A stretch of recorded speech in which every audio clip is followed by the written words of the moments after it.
పాపంపేట భూములను కాజేసేందుకు అధికార కూటమి పార్టీ నాయకుల బరితెగింపు చర్యలు కొనసాగుతూ ఉన్నాయి.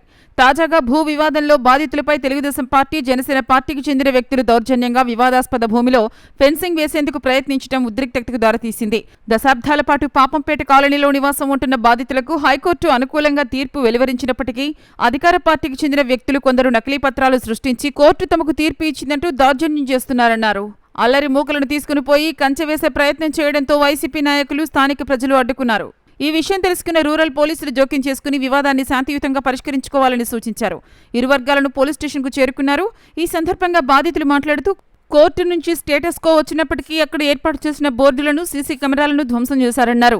అంతేకాకుండా దౌర్జన్యంగా ఫెన్సింగ్ వేయడం వల్ల తాము అడ్డుకున్నామని, వారు మాత్రం తమపైకి దాడి చేసేందుకు వచ్చారన్నారు. దశాబ్దాలుగా నివాసం ఉన్న తమ భూములను వదులుకునే ప్రసక్తే లేదని, దీని వెనుక రాజకీయ పార్టీలు ఉన్నాయని బాధితులు అన్నారు. అనంతపురం రూరల్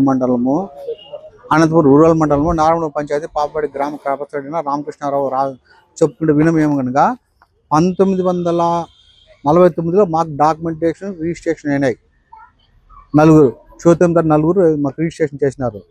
49 తర్వాత వాళ్ళు 1952లో భాగపరిష్కారం చేసుకున్నారు. కానీ ఈ ప్రాపర్టీని తీసి చేసుకున్నారు. మళ్ళీ 62లో గొల్లపల్లెల్లో భాగపరిష్కారం చేసుకున్నారు. ఏదైనా 52లో భాగపరిష్కారం తర్వాత వాళ్ళు 62లో భాగపరిష్కారం చేసుకున్న తర్వాత 1976లో సంబంధం లేకుండా ప్రాపర్టీని వేరే ఎంజీ వాళ్ళకి అమ్మినారు. ఎంజీ బ్రదర్స్కి 5 ఎకరాలు అమ్మినారు. 4 ఎకరాల 20 సెంట్లు అమ్మినారు వాళ్ళు.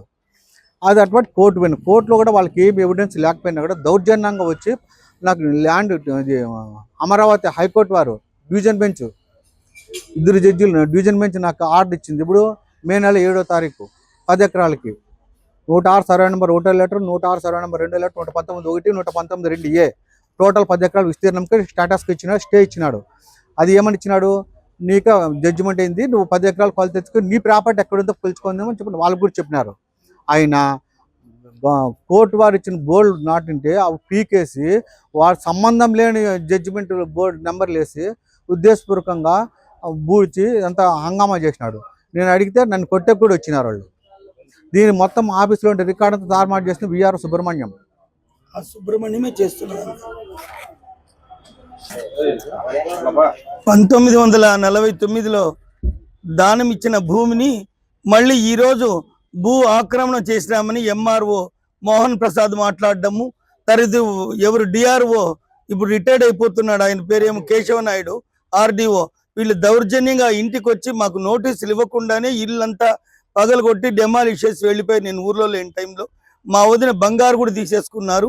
3 లారీల సామాను ఎత్తితే 2 లారీల సామాను తీసేసుకొని మొత్తం 1 లారీ సామాను మాత్రం మాకు మిగిలిపోయి మేము రోడ్లో పడినాము.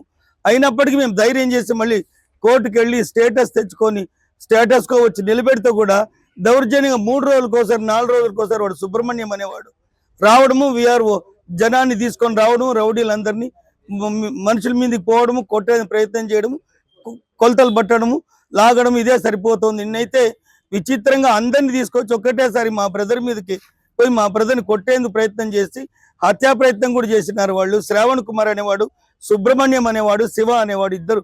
ఈ ముగ్గురికి ఎటువంటి సంబంధం లేకపోయినప్పటికీ వాళ్ళు మా మీద హత్యా ప్రయత్నం చేస్తున్నారు. ప్లస్ స్థలం కోసమే భూ కబ్జా చేస్తున్నామని చెప్పి అందరితో చెప్పి అందరిని తీసుకొచ్చి నిన్న గలాడ్ చేయడం జరిగింది. ఈ జనాలు కూడా రావడము, స్టేషన్ పోవడము, స్టేషన్లో కూడా సేయ్ దగ్గర చెప్తే సేయ్ ఎక్కడిదక్కడ నిలబెట్టేసేయండి, ఇంక రాకూడదు, మీరు వెళ్ళకూడదు, స్టేటస్ కో ఉంది కాబట్టి వాళ్ళకంటే 2021లో వచ్చిన సుప్రీంకోర్టు జడ్జిమెంట్ తీసుకొని ఇక్కడ కొట్టేసినారు హైకోర్టులో. అయినప్పటికీ డబుల్ బెంచ్లో లాయర్స్ ఇచ్చినా కూడా జడ్జిమెంట్ అది కూడా తుంగలో దొక్కి వాళ్ళు వచ్చి రోజు ఈ విధంగా భయభ్రాంతులు చేస్తూ జనాల్ని, మమ్మల్ని, మేము ఎక్కడికి వెళ్తే అక్కడ మమ్మల్ని ఫాలో కావడం జరుగుతుంది.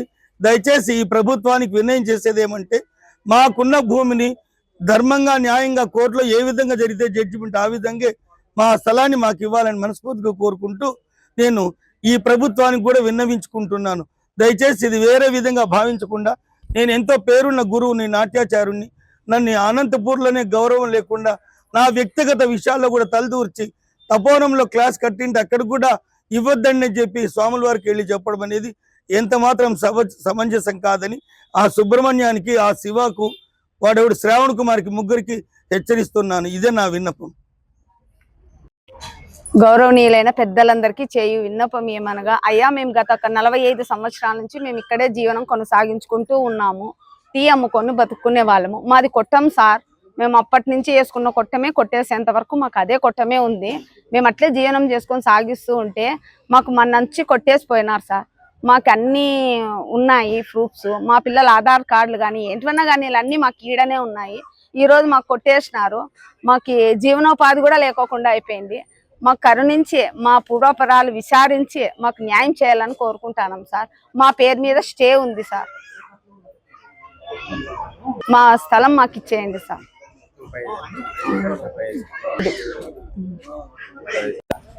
మాకు హిందీ స్నాట్ ఉంది, మాది కొట్టేకి లేదు. దౌర్జన్యంతో కొట్టేసినారు. మా సామాన్లు కానీ పోయినాయి. మేము రోడ్డు మా తావు మాకు కావాలా, అంతే, ఇంకేమీ లేదు. ఇక్కడ మేము స్థలంలో ఉండబట్టి దగ్గర 30-40 ఏళ్ళు అయింది. అప్పటి నుంచి ఇక్కడే ఉన్నాం మేము. ఇంతవరకు ఎవరు కానీ బోర్డులు నాటడం కానీ ఏమీ జరగలేదు. ఇప్పుడు వచ్చి బోర్డులు నాటి ఇది మాది 30 ఏళ్ల నుంచి ఇలాగే ఉంది కోర్టులో, మీరు ఎలా కొన్నారు అంటున్నారు. కానీ అప్పుడే మీరు ఈ బోర్డు నాటి ఉంటే ఎవరు కొనే వాళ్ళు చేసే వాళ్ళు ఉండరు కదా. ఆ రోజు నుంచి ఏమీ లేకుండా మీరుండి ఏకదమ్మని 40 ఏళ్ల తర్వాత వచ్చి ఇది మాది, ఏమీ ఆధారాలు లేవు మీకు, ఇది మాకుంది ఆధారము అని ఈ రోజు మమ్మల్ని పడగొట్టి బజార్ని వదిలినారు. ఈ రోజు అది కోర్టులో వేసుకొని తేల్చుకుందాం అన్నారు. కోర్టు స్టే ఇచ్చింది. స్టే ఇచ్చినా కూడా ఆ స్టేని ఎవరు పట్టించుకోకుండా ఇప్పుడు వచ్చి బూంచి కంచేస్తున్నారు.